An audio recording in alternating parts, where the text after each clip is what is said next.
Hello, it's your friendly neighborhood host, JT Wheatley, back for another episode of the History of Comics podcast. This time with another edition of the classics, focusing on the 2000 film Batman Beyond, Return of the Joker. This was an animated movie that followed up the classic Batman Beyond animated series that I talked about in the previous episode, released on October 31st of 2000, in which Terry McGinnis' Batman and Bruce Wayne have to confront a newly revived Joker, and how exactly he came about, especially since Bruce Wayne is insisting there's no way this Joker could be the same one that he battled back in his day. This is a great sequel to the series in general. And honestly, I think it's the perfect series finale as a whole. Great voice acting by Will Friedle and Kevin Conroy as Terry McGinnis, Batman, and Kevin Conroy as Bruce Wayne. And of course, a fantastic return as Mark Hamill as the Joker, who gives a darker version of this Joker as well.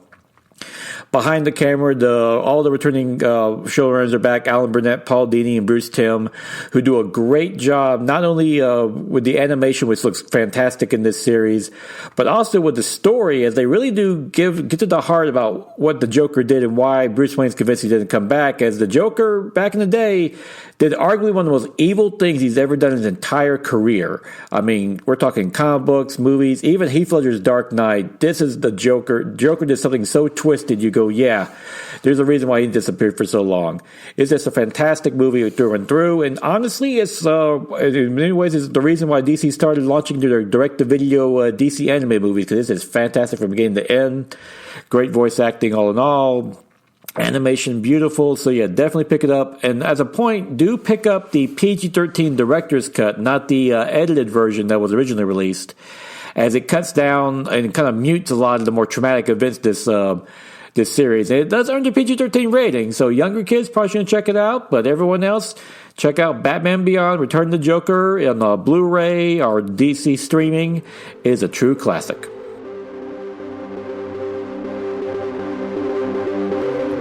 And now it is my read of the week for April 30th, 2020. And this time, of course, comic books have still not picked up yet, though DC's apparently gone to a different distribution service, and reportedly, according to my comic book shop owner, apparently Diamond does plan to finally start on May 20th.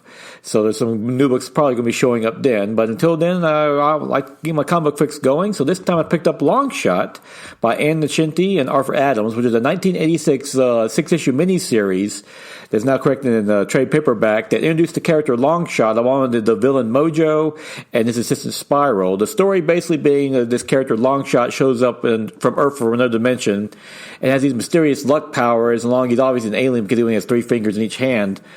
And he's bouncing around Earth trying to figure out who he is and where he came from. Meanwhile, Mojo and Spiral are chasing after him, and all gets revealed over the 6-issue miniseries. Overall, a pretty enjoyable miniseries, and Nocenti does a great job creating the characters and Mojo with the Long Shot, Mojo, and Spiral and all that. And also, the Mojo Universe was a very interesting series. And it's notable that this is the series that introduced all these characters to the Marvel Universe and the X-Men Universe. Of course, Long Shot ended up becoming an X-Men, marrying Dazzler, and they became the parents of Shatterstar, who's now on the X-Force, and Mojo and Spiral are classic X-Men villains since then.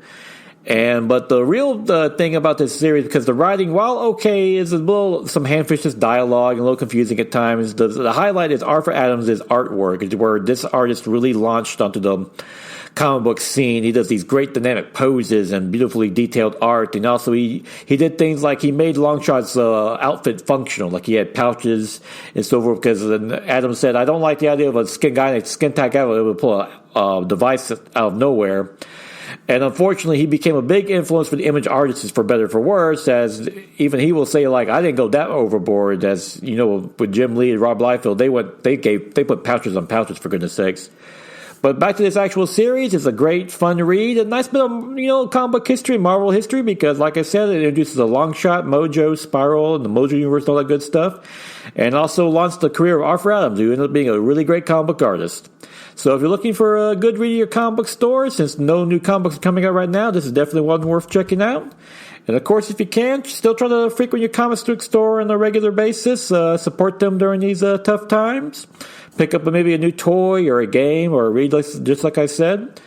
And of course, but maintain your social distancing and so forth until all this stuff comes to pass. Like I said, we're starting to reopen again and stuff like that. And if you can't go to the store, like do mail order or curbside or anything like. Just keep this. Try everyone to do what you can, as much as you can, as long during this crazy time.